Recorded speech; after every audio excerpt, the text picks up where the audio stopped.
Ferrand vous invite au cœur de l'histoire sur Europe 1. Le nouveau numéro d'Historia, daté d'avril, propose 60 ans après un grand dossier intitulé « Paroles de soldats, témoignages de la guerre d'Algérie ». Franck Ferrand reçoit aujourd'hui son coordinateur. Bonjour Franck. Bonjour Anissa, bonjour à tous. La coordination de cet important dossier, en effet, est due à Tramor Kemener, qui est spécialiste de la guerre d'Algérie, qui enseigne à l'université Paris 8. Son appui va nous être précieux pour aborder cet après-midi un dossier dont le moins qu'on puisse dire est qu'il reste sensible. Oui, les événements de cette guerre d'Algérie sont en effet très présents à la mémoire de nombreux auditeurs. Oui, je crois même qu'on peut parler d'un choc collectif longtemps passé sous silence. Alors nous allons aborder spécifiquement cet après-midi la situation des appelés en Afrique du Nord à travers le témoignage d'un jeune fils de paysan des Dombes, très engagé politiquement, vous allez voir. Il va de soi que son vécu de la guerre n'appartient qu'à lui et que s'il nous familiarise au contexte de l'époque, et c'est pour ça que nous l'avons choisi, ce témoignage reste personnel, subjectif, et c'est peut-être aussi ce qui le rend intéressant.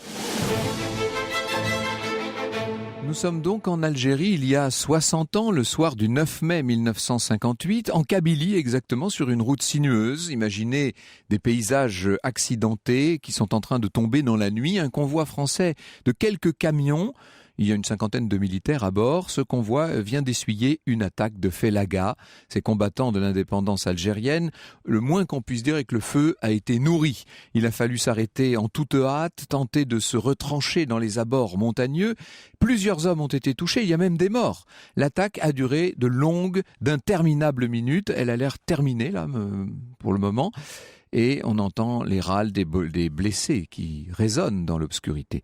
L'urgence pour ceux qui n'ont pas été touchés, c'est de se protéger. À tout moment, des Félagas peuvent surgir, lancer un assaut. Les militaires français plus ou moins bien cachés sont à la merci de nouveaux tirs.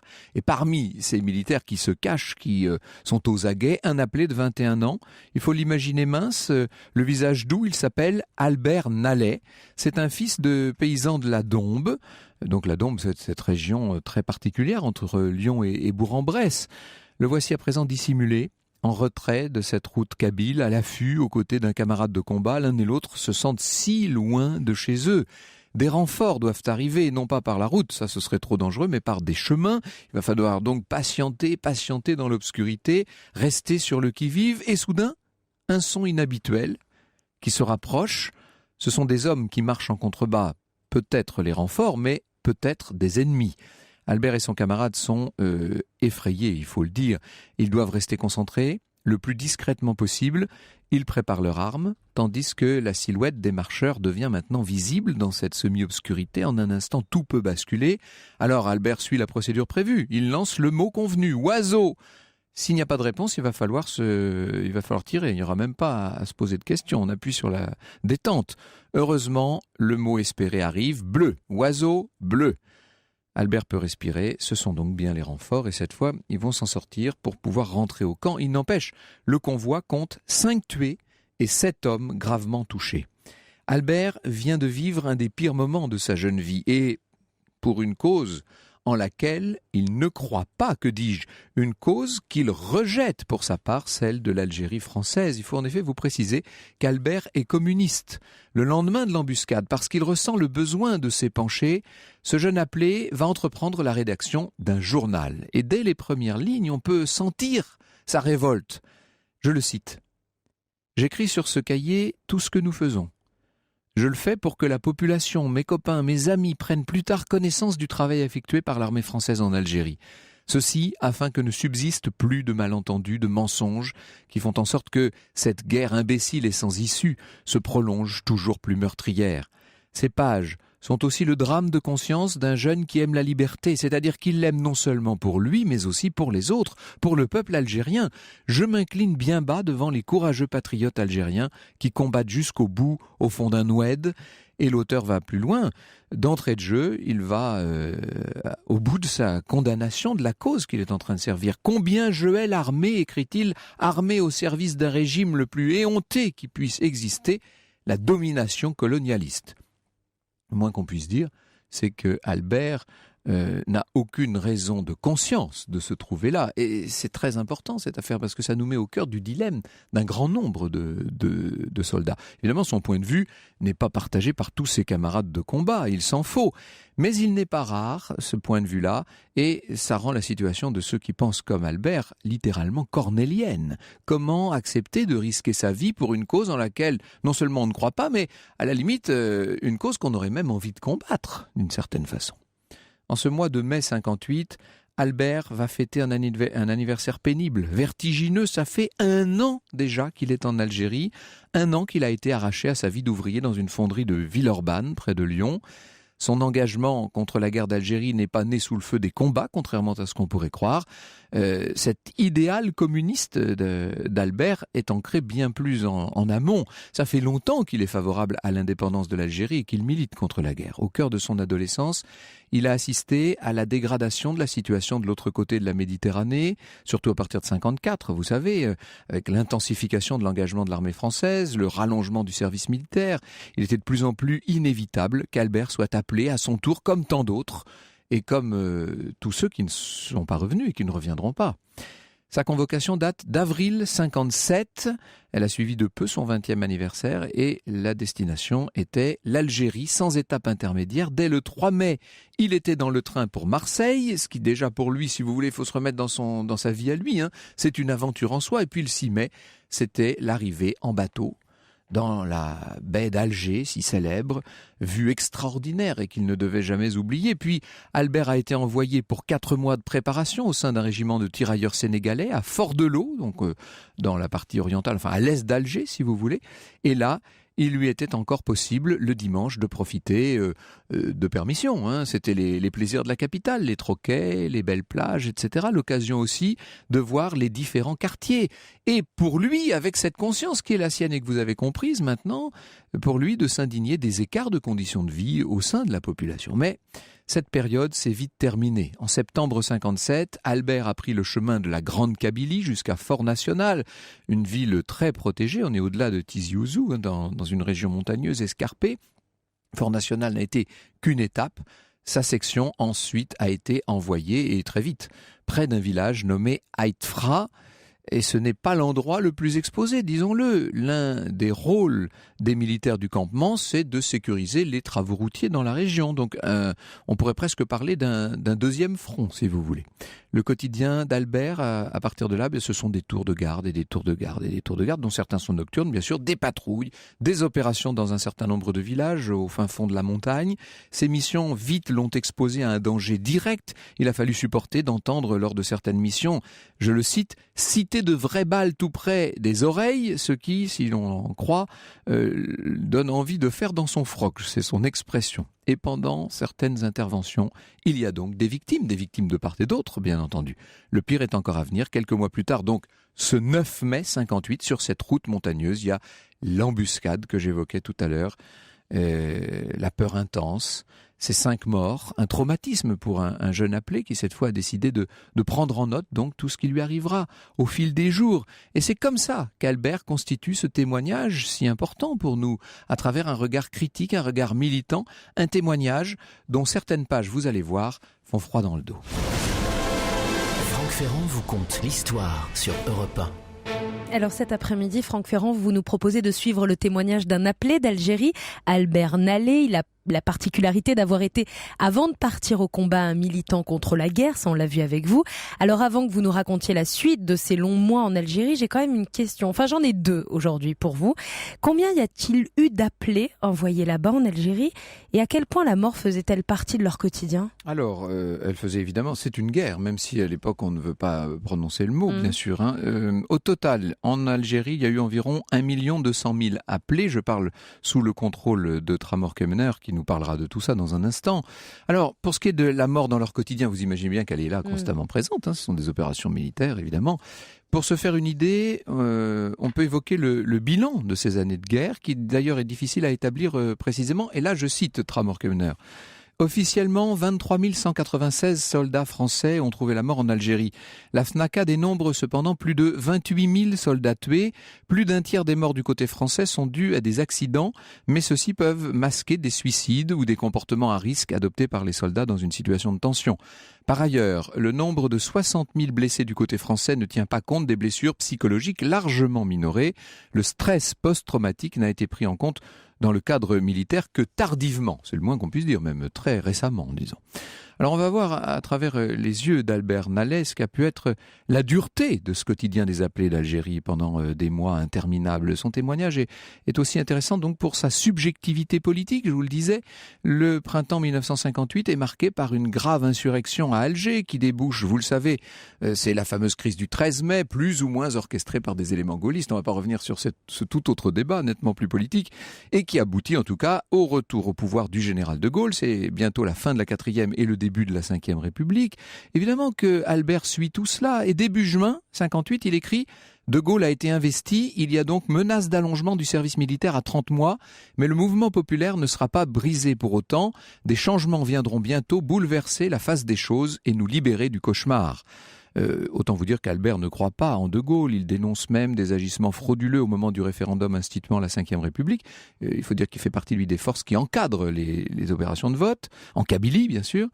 Albert n'hésite pas à parler politique avec d'autres appelés. Évidemment, tous ne sont pas réceptifs à ses idées, loin de là. Il en trouve néanmoins avec qui il peut s'entendre, et là se nouent bien sûr des liens amicaux. Dans son journal, dans ses lettres à ses proches, il insiste pour lui, le combat des Français en Algérie est un combat perdu d'avance, et d'ailleurs à ses yeux, le comportement des Français n'est en rien facteur de pacification. Par exemple, il évoque une opération un jour de septembre 58, opération au cours de laquelle des prisonniers sont exécutés, et il s'insurge. L'armée française vient de commettre un assassinat, un de plus, et pas des moindres, honteusement nommé corvée de bois ou cueillette de champignons. Vous connaissez ces expressions, bien sûr. Cette dure journée se termine tragiquement, ôtant la vie sous nos yeux à 2 jeunes, nos semblables, qui s'étaient pourtant rendus. De même, il s'indigne encore et encore du traitement infligé à de nombreux civils, des violences, des injures, des vols, des actes de torture, des viols et que sais-je. Face à cela, d'autres militaires partagent sa colère, mais il y a aussi tous ceux qui participent de manière plus ou moins importante. Pendant l'automne 58, l'un de ces nombreux changements de camp de base a lieu. Il y en aura en tout une petite quinzaine. Les missions se poursuivent sur place ou beaucoup plus loin à travers les montagnes. Et au fil des mois, lors de certaines opérations, il s'agit de cerner des villages de barbelés pour éviter la circulation de l'ennemi. D'autres visent à aller au-devant de groupes de félagas qui ont été repérés dans les reliefs. Vous imaginez comme on part de gaieté de cœur. Le danger est permanent. Il faut s'habituer à vivre avec la peur, cette espèce de peur au ventre qui fait partie du quotidien. Il arrive que des bombardements intenses viennent essayer d'appuyer les opérations à pied, bien sûr. Il y a aussi les longues phases d'ennui à la base, les semaines, les mois qui s'égrènent péniblement.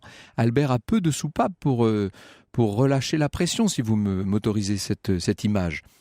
Ah, bien sûr, il y a la lecture, sauf que de temps en temps, les livres viennent à manquer. Et à certains moments, quand on n'a plus de livres, qu'est-ce qu'on fait ? On le reprend. C'est très bien ça pour les auteurs, parce que vous découvrez la lecture, si je puis dire. Et puis, il y a l'alcool, évidemment, mélangé à l'épuisement, au dégoût. Cet alcool peut avoir des effets détonnants. C'est le cas à Noël 58. On en a marre, la boisson permet d'oublier, écrit-il. On va chez notre lieutenant, on fait de la casse. Avec lui arrive un officier parachutiste, nous nous faisons engueuler, mais nous évitons la punition de 8 jours. Dans Fort National, devant la maison du commandant, nous chantons l'Internationale, on termine au foyer, rentrons complètement bourrés à 2h du matin en hurlant « L'acquis, bon Dieu !» Fin 58, Albert est envoyé quelque temps dans un camp vraiment vétuste. Lui et ses camarades parviennent à se débarrasser des poux. Ils doivent composer néanmoins avec la saleté ambiante, avec les rats qui sont là et qui grouillent. Albert peine de plus en plus à supporter les scènes auxquelles il est contraint d'assister. Il sent flancher son moral et bien sûr, il est loin d'être le seul dans cette situation. Chacun exprime sa lassité d'une façon différente. Chacun exprime son mal-être. Il y a des scènes inquiétantes, comme il le raconte un jour de février 59, quand un militaire se met à tirer sans raison avec son arme en pleine rue. Voilà le genre d'accident qu'évoquait tout à l'heure justement Tramor-Kemener, en disant qu'il n'y a pas que les morts au combat au sens propre, bien sûr. Alors, Albert, ai-je besoin de vous le dire, ne fait aucun zèle. Et même, Il va plus loin, par exemple, il lui arrive de ne pas le dire lorsqu'il aperçoit des fuyards en cours de mission. C'est-à-dire que là, pour le coup, il trahit sa propre mission. Les rapports entre militaires sont souvent tendus, ils ont des désaccords profonds sur ce qui se passe lors de leurs interventions. Et après la mort d'une femme de 21 ans au cours d'une mission au bord d'une route, il écrit « Violente discussion avec mes copains qui ne sont pour la plupart pas d'accord pour condamner cet acte. Trop deviennent racistes. Je suis fatigué de toutes ces choses. Je me sens changé intérieurement. Des copains me le font remarquer. Je m'emballe plus facilement qu'avant. Je deviens sectaire. L'armée et l'Algérie m'abrutissent. » Alors, Laki, quand il hurlait le jour de Noël, Laki, bon Dieu, c'est-à-dire la fin, eh bien, ça approche, c'est son espoir seulement. En fait, il ne va pas faire 24 mois, notre Albert, il va en faire 27. Autant dire que pour lui, les épreuves sont loin d'être terminées. Franck Ferrand vous conte l'histoire sur Europe 1. Alors cet après-midi, Franck Ferrand, vous nous racontez l'histoire d'Albert Nallet, ce jeune homme de 20 ans, un appelé communiste, appelé d'Algérie. On suit son parcours grâce à ce journal qu'il tient au quotidien. Il doit faire 24 mois.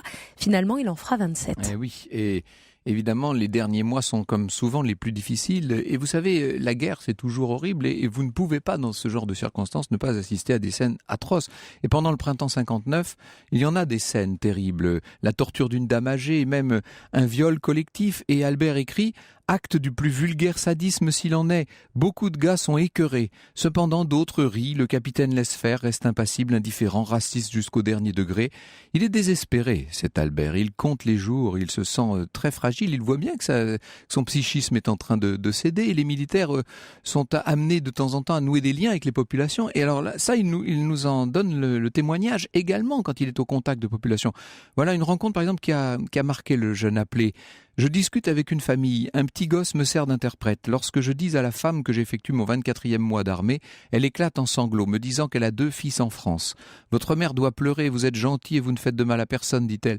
Ce n'est pas vous qui enfoncez les portes et volez les poules. Dans le village, nous ne sommes jamais tranquilles, toujours des militaires, vivement que ça finisse pour nous tous. Tels sont les sentiments de ces habitants kabyles, écrit Albert. En somme, appelés du contingent, nous subissons le même mal, des mêmes salopards.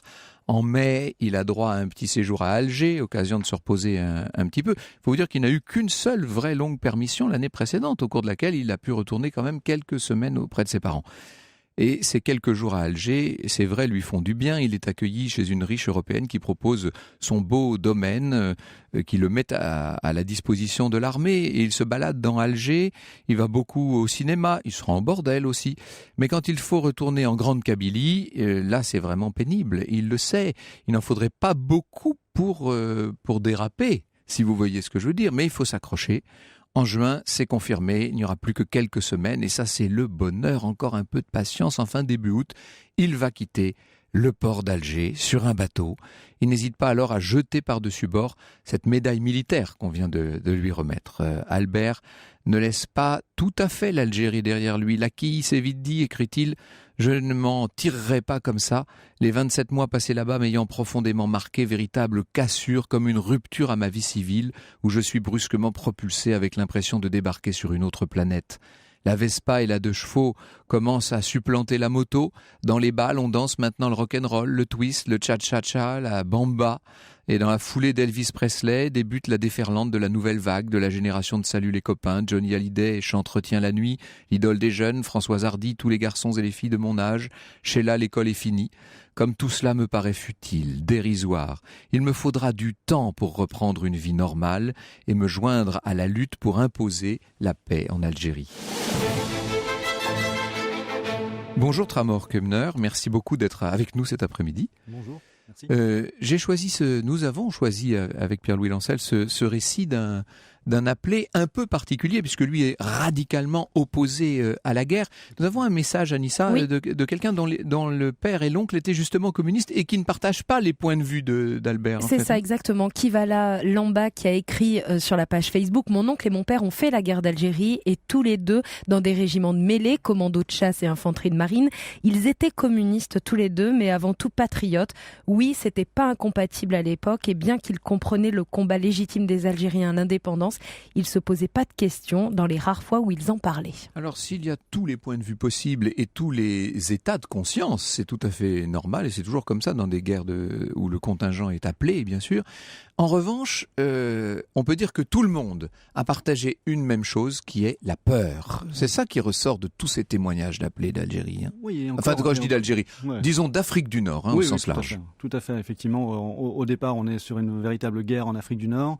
Le Maghreb, donc le Maroc et la Tunisie sont également concernés. Avant qu'on parle vraiment de la question algérienne ou du problème algérien. Et donc la véritable guerre aussi. Et puis on ne disait pas le terme de guerre, justement. C'était des opérations de maintien de l'ordre. Donc ça a mis du temps finalement à rentrer un petit peu dans les consciences. Et en même temps aussi la peur, oui, pour beaucoup, mais même chose aussi, c'est vraiment une guerre qui est extrêmement hétérogène finalement. Ça dépend des secteurs, ça dépend des périodes. Voilà, ça dépend des secteurs, ça dépend des périodes.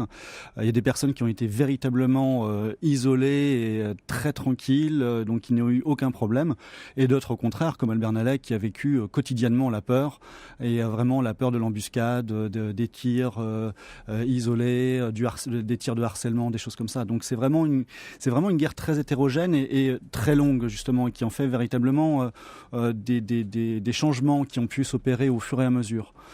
C'est très important ce dossier. C'est plus qu'un dossier, hein. On pourrait presque parler d'un numéro spécial, même si c'est le Historia classique qui est en kiosque pour le mois là. Mais il y a une grosse partie du magazine qui est consacrée à ces appelés d'Algérie, et c'est très important parce que lorsqu'on évoque le conflit en Afrique du Nord, évidemment c'est un conflit éminemment politique. Donc nous-mêmes ici, nous avons fait je ne sais pas combien d'émissions, une infinité d'émissions sur les questions politiques, sur le rôle des principaux chefs d'état-major, des grands responsables de l'époque.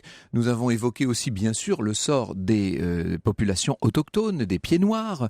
Nous avons vu ce qu'il en a été aussi d'un certain nombre de régiments bien particuliers, et puis le sort des harkis. Nous avons parlé de tout ça. Mais on a envie de dire, ce dont on ne parle jamais, c'est ceux qui constituent la masse même des combattants côté français, c'est-à-dire en l'occurrence les appelés du contingent. Oui, effectivement, ils ont été extrêmement nombreux. C'est le groupe le plus important finalement aussi qui a participé à la guerre, qui était confronté à la guerre. Et c'était des jeunes gens. Ils étaient encore mineurs, la majorité était à 21 ans, donc faut s'imaginer aujourd'hui... La plupart sont donc mineurs quand ils sont appelés sous les drapeaux. Oui, voilà, tout à fait. Ouais. Donc et ils sont confrontés en fait à une guerre, ils sont absolument pas préparés à ça, d'autant plus que le discours ambiant finalement minimise complètement le terme de guerre avec ces opérations de maintien de l'ordre, et donc ils se retrouvent totalement basculés totalement dans un conflit, dans une situation extraordinaire, on pourrait dire, qui rompt totalement aussi avec ce qu'ils peuvent imaginer, et donc avec une angoisse permanente véritablement où ça va changer un peu le comportement au fur et à mesure de ces jeunes-là. Donc ils sont absolument pas confrontés à cela. Ouais. Alors Albert Nallet tient son journal, c'est une chance pour les historiens, c'est une chance pour vous finalement. Tramor Kemener, vous avez beaucoup travaillé sur ce type de documents. On va y venir justement dans un instant sur les sources dont on dispose, sources officielles et sources officieuses, souvent les plus intéressantes évidemment, même s'il faut les manipuler toujours avec beaucoup de précautions. Nous allons revenir sur le quotidien des appelés, sur les différentes perception qu'on a pu avoir du phénomène aussi dans la population française, parce que lorsque vous avez un jeune qui s'en va de l'autre côté de la Méditerranée, ça veut dire que vous avez toute une famille qui a peur et qui attend. Oui.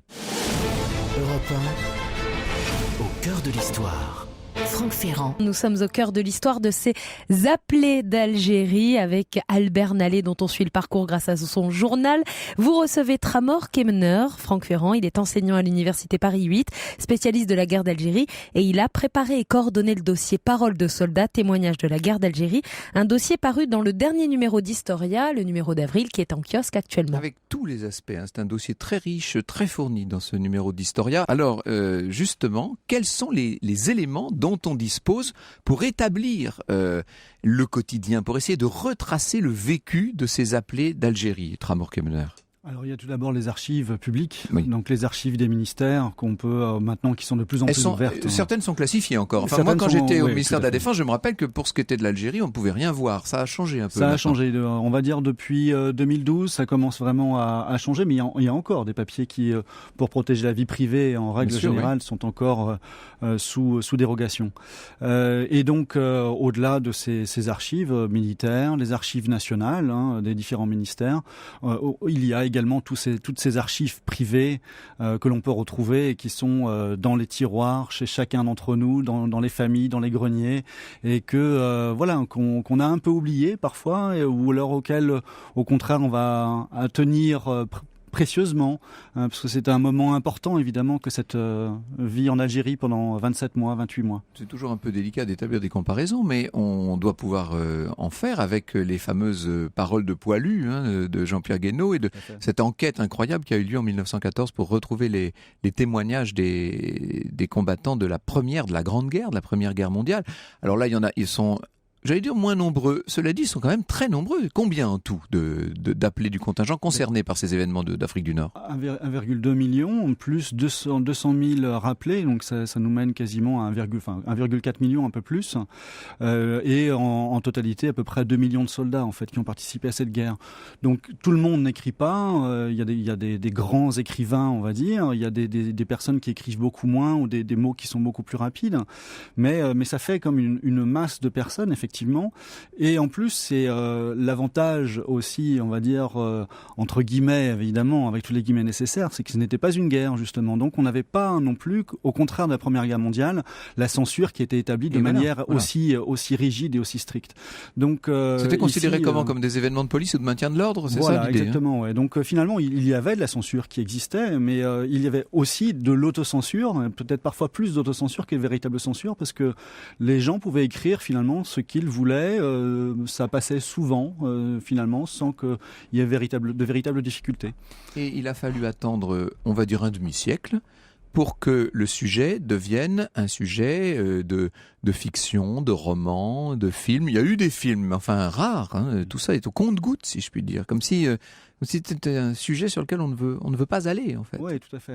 Finalement, on s'aperçoit quand on travaille qu'il y a eu tout le temps des films qui sont sortis. Donc c'est vraiment assez régulier. Par contre, là où véritablement le bas blesse, c'est que finalement les gens, ça leur rappelle trop de mauvais souvenirs, notamment les anciens combattants, justement. Et leur famille, encore une fois. Et leur famille, tout à fait. Ouais. Donc la douleur est véritablement vive, très très vive. Et on s'aperçoit que beaucoup, en fait, ont évité d'aller voir ces films-là au cinéma parce que la charge émotionnelle a été beaucoup trop forte. Et ces appelés, qui sont-ils ? Ils sont représentatifs de toute la population, c'est ce qu'il faut dire. En fait, voilà. Vraiment, là, il y a tous les milieux, toutes les régions, il y a toutes les opinions, bien sûr. Tout le monde y a participé, effectivement. Dans chaque famille, il y avait un jeune qui y participait. Si ce n'était le fils, c'était le neveu, etc., etc. Donc, on a véritablement, toute la France a été concernée par cette question-là. Et c'était donc tous les jeunes, en fait, tous les jeunes français. Voilà, c'était le jeune du coin, le jeune du quartier, etc., etc., qui allait et donc qui craignait beaucoup aussi. Ce serait bien que grâce à vous et dans le sillage d'Historia, les médias se mettent à parler un peu de cette guerre d'Algérie du point de vue de ceux qui l'ont faite. Alors, évidemment, de côté français, ce sera aussi intéressant d'avoir le point de vue des combattants algériens. Mais j'ai envie de dire, ce point de vue-là, on l'aimait et on l'étudie depuis plus longtemps, paradoxalement. C'est-à-dire que les livres sur le FLN sont beaucoup plus nombreux que les livres sur le contingent français, c'est le moins qu'on puisse dire. Oui, il y a des livres, il y a des livres sur tous les sujets, on pourrait dire. Effectivement, après, c'est rentrer véritablement au fur et à mesure dans une histoire qui est véritablement quotidienne quelque part. Par tous ces vécus individuels. En Algérie, il y a beaucoup à l'heure actuelle de témoignages qui sortent, qui sont publiés d'anciens moudjahidines et qui livrent un petit peu le témoignage de leur guerre. Mais on est pour l'instant, ces traces-là véritablement aussi n'émergent pas véritablement encore complètement. Même chose aussi pour les appelés du contingent. Finalement, on s'aperçoit que il y a beaucoup de lettres, de journaux, de petits films parfois amateurs qui existent et qui sont finalement un peu il faut répertorier, étudier, exploiter, tout simplement. Ouais. Les moyens manquent de ce Les médias, depuis 30 ans, parlent essentiellement d'un des aspects qui n'est pas nul, c'est le moins qu'on puisse dire, mais qui est la torture, cette affaire de la torture en Algérie. Mais si j'ose cette expression un peu triviale, c'est l'arbre qui cache la forêt. Il y a tout le reste, évidemment, au-delà de cette question-là. Oui, effectivement, les vécus sont extrêmement divers, extrêmement riches, et on voit énormément de témoignages. Moi, ce qui me passionne en même temps, c'est du véritable quand je plonge dans ces témoignages-là, dans ces lettres que je peux lire d'appelés du contingent, dans leurs journaux intimes, c'est de voir vraiment toute cette forêt effectivement dense d'anecdotes, de vécus différents et qui s'entrecroisent en fin de compte, où on peut voir des personnes qui ont participé dans une même région à des événements qui sont un peu semblables, et en même temps avoir des vécus différents sur ces événements. Donc c'est très très très riche. Des vécus tous très différents, mais qui passent par un certain nombre de points de passage obligés. Ça commence par l'appel. On va y venir d'ailleurs dans un instant. Ce qu'est le parcours classique d'un combattant en Algérie. Europe 1 au cœur de l'histoire. Franck Ferrand. Nous sommes au cœur de l'histoire des appelés d'Algérie aujourd'hui, grâce à ce numéro d'Historia, le numéro du mois d'avril, qui est actuellement en kiosque, avec ce titre « Paroles de soldats, témoignage de la guerre d'Algérie », un numéro qui a été préparé et coordonné par Tramor Kemner. Il est enseignant à l'université Paris 8, spécialiste de la guerre d'Algérie, et il est votre invité, Franck, et vous êtes plongé dans ce numéro d'Historia. Oui, je feuillette le numéro qui est, je vous disais, très riche, et notamment je tombe sur cette double page. Ils ont fait l'Algérie, et on y trouve aussi bien Jacques Chirac et Jean-Pierre Chevènement que Pierre Desproges et Cabu, par exemple, entre autres nombreux, et le père Gilbert et Gilles Perrault, et même Jacques Mérine, le grand criminel. Toute cette génération a été marquée, en fait, au fer rouge. Tout à fait. En fait, effectivement, c'était toute une génération, tous les appelés du contingent. Ils faisaient leur service militaire en Algérie.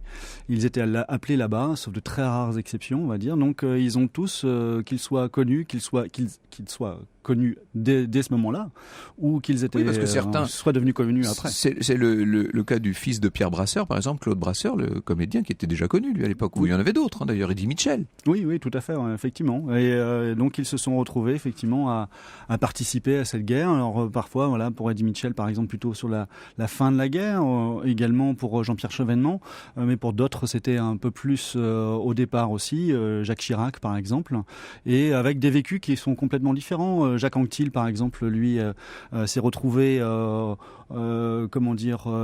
au chaud quelque part, où il a pu s'entraîner pour ses courses cyclistes, et d'autres, au contraire, qui se sont retrouvés un peu au charbon et qui ont vécu des événements assez durs. Claude Brasseur, par exemple, très modeste, dit non, moi j'ai quasiment rien fait, mais en fait il s'est retrouvé confronté à un attentat, donc il a sauvé des gens, donc on voit vraiment une diversité de parcours. Parce qu'il y avait un choc à tout point de vue. Une grande partie de ces appelés n'avait pas tellement quitté sa ville ou sa région, bien souvent, et donc là ils se retrouvaient sur le port de Marseille, et allons-y, on arrive en Afrique, qu'on le veuille ou non, dans une civilisation quand même avec une culture, avec des odeurs, des couleurs, des lumières très différentes, et puis la guerre, bien sûr, et assez vite, la confrontation à la violence et à la peur. Donc tout ça était une transformation, c'est ce qui s'appelle mûrir de façon accélérée pour beaucoup. Oui, tout à fait. Effectivement, ils sont pris dans un maelstrom qui les amène effectivement à effectuer un long voyage, à prendre le bateau. Parfois, c'est la première fois qu'ils voient la mer. Effectivement, vous le disiez tout à l'heure. Le bateau, inutile de dire que c'est pas dans une suite de première classe, bien entendu. Donc en plus, c'était compliqué, c'était lourd tout ça, bien sûr. Oui, bien sûr. C'est 24-48 heures, parfois plus, de bateau, et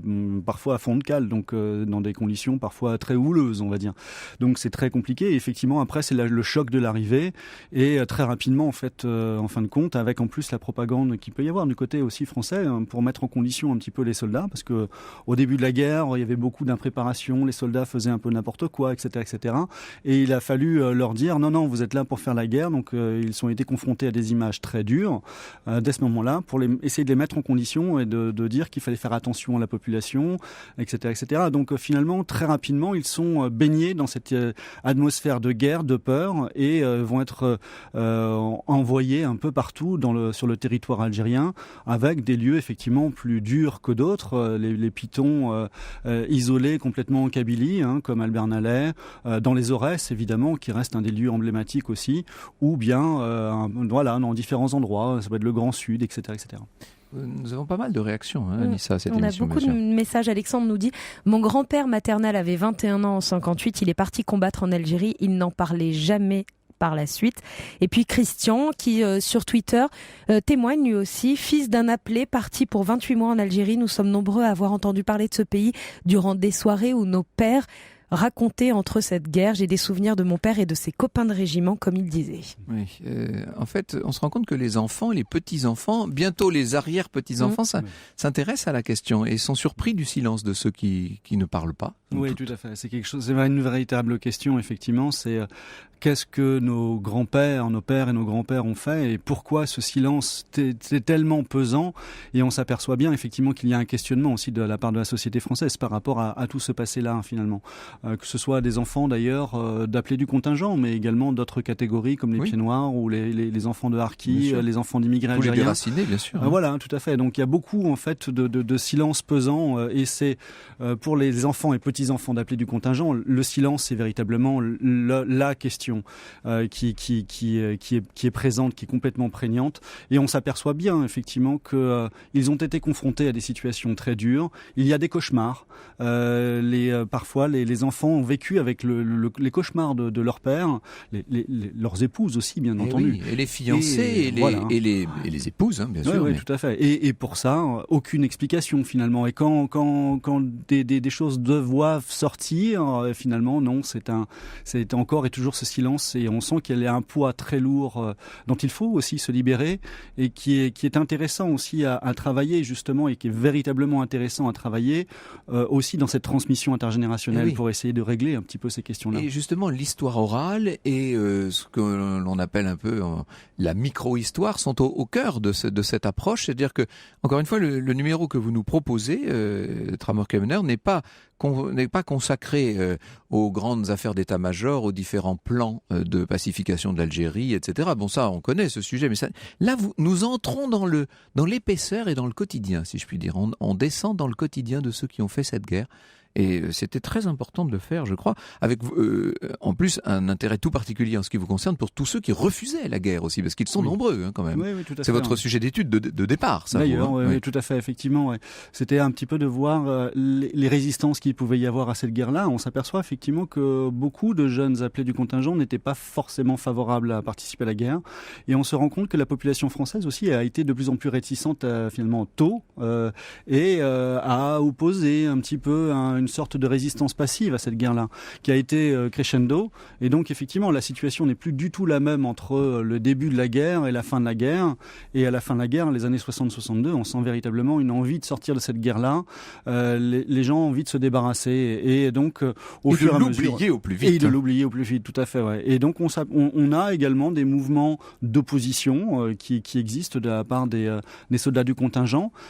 Opposition au putsch également, parce que ça peut être évidemment en sortant carrément du cadre militaire, mais c'est aussi à l'intérieur du cadre militaire pour s'opposer à certaines pratiques qui peuvent exister. Guerre d'Algérie, parole de soldats, c'est donc le dossier spécial sous la direction de Tramor Kemener que nous propose le numéro d'avril de votre magazine Historia. Europe 1, au cœur de l'histoire. Franck Ferrand. Et pour cette émission consacrée aux appelés d'Algérie, nous allons sur place à Alger avec notre guide Lorena Martin. Oui, mais alors ça n'est pas tout à fait quand même dans un baraquement de campagne, puisque c'est dans le Grand Hôtel Saint-Georges que nous emmène Lorena. Bonjour Lorena. Bonjour Franck. L'ex-hôtel Saint-Georges, puisqu'aujourd'hui on l'appelle l'hôtel El Jazaïr. Nous partons donc à Alger, dans cet hôtel qui est le plus ancien palace de la ville, que l'on connaissait autrefois comme l'hôtel Saint-Georges, mythique hôtel 5 étoiles. Et il faut savoir qu'après l'indépendance... C'est une façon de me dire que j'ai des références un petit peu autrefois. C'est ça. Et il faut savoir qu'après l'indépendance, les lieux de la capitale, bien sûr, ont progressivement été rebaptisés par des noms algériens. Et donc, El Jazaïr signifie Alger en arabe. Et c'est le nom qu'on donne à Alger au Xe siècle, lorsqu'on a fondé Alger sur des ruines d'une ancienne cité antique. Et d'ailleurs, les fondements même du palace sont anciens. C'est un ancien palais arabo-ottoman qui date de 1514, juste à côté d'un grand jardin botanique. Et il se situe dans le quartier des hauteurs de Mustapha Supérieur, qui était le lieu de villégiature de la bourgeoisie anglaise à la fin du 19e siècle. Et on y trouve de très belles villas ottomanes. Il faut dire que ce quartier était réputé pour son calme, sa beauté et sa vue imprenable sur toute la baie d'Alger. Oui. Alors, quand on appelle un établissement Saint-Georges, l'expérience m'a montré que généralement c'est parce qu'il y a des Anglais derrière. Hein. Donc il a été plusieurs fois, il a été notamment orphelinat de jeunes filles, etc., construit notamment par Georges Guillotin, la famille. Il ne deviendra un hôtel qu'en 1927 à la demande de l'ambassadeur britannique. Pour faire face, bien sûr, à la demande de plus en plus importante de la communauté britannique. Et l'architecte sera son fils, bien sûr, le fils Georges Guillotin, donc Jacques. On verra le prince de Galles, Rudyard Kipling, Churchill, enfin toute la gentry défiler dans ce grand hôtel. Exactement. Toutes de grandes personnalités, puisque c'est l'adresse préférée de la bourgeoisie anglaise qui est attirée par les hivers doux et très agréables d'Alger, contrairement au climat anglais. Et on y trouve aussi des Français, Simone de Beauvoir, Édith Piaf, Jean-Paul Sartre et bien d'autres. Et il y a d'ailleurs toutes les photos des personnalités qui sont dans l'hôtel. N'oublions pas, puisqu'on est dans une émission d'histoire, que c'est là qu'a lieu la fameuse conférence d'Alger, en 42, bien sûr. Donc c'est la conférence franco-américaine du 10 novembre 42, au surlendemain de l'opération Torche, et c'est là qu'est signé le cessez-le-feu entre l'amiral Darlan et les Américains. Et on y trouve d'ailleurs toujours la chambre d'Eisenhower, ou même la chambre de l'amiral Darlan. On a donné cette dimension historique, c'est ça? Exactement. Donc la chambre 1101 et notamment la chambre du général Eisenhower qui se situe à l'étage où avait été signée donc toute cette conférence. Merci beaucoup, Lorena. Europe 1, au cœur de l'histoire. Retour aux origines. Alors aujourd'hui, c'est un retour aux origines qui concerne notre silhouette. Alors la silhouette, la silhouette, on le sait, c'est l'allure, la ligne d'une personne, les formes générales d'une chose. Mais ça vient d'où ce mot silhouette? Ça vient de Monsieur de Silhouette, s'il vous plaît, qui était un très haut personnage de la cour de Louis XV. Il était contrôleur général des finances. Étienne de Silhouette, il meurt en 1767, vous voyez. En fait, en tant que ministre des Finances, c'était un homme qui était assez humaniste, si on peut dire. Il avait pour ambition de taxer la noblesse et la finance. Vous imaginez ça? Ce qui évidemment ne l'a pas rendu toujours très populaire dans son propre milieu. Sa principale réforme consiste à supprimer la plupart des pensions que touchait la haute noblesse de l'époque. Autrement dit, on va se mettre à maigrir, n'est-ce pas? Vous voyez, vous commencez à me voir venir. D'accord. Alors, le mot silhouette va désigner successivement des habits à la silhouette, car nul n'y peut glisser sa bourse, puisque, dit-on, le ministre des Finances a pris tout l'argent qui restait, nous dit la chronique. Ensuite, ça va devenir une action inachevée, faite à la légère sans réelle valeur, un petit peu péjoratif. Et puis, à la fin du 18e, un simple portrait dont on ne garde que le profil devient, en quelque sorte, une silhouette. Voilà encore un nom propre devenu nom commun. Au cœur de l'histoire sur Europe 1.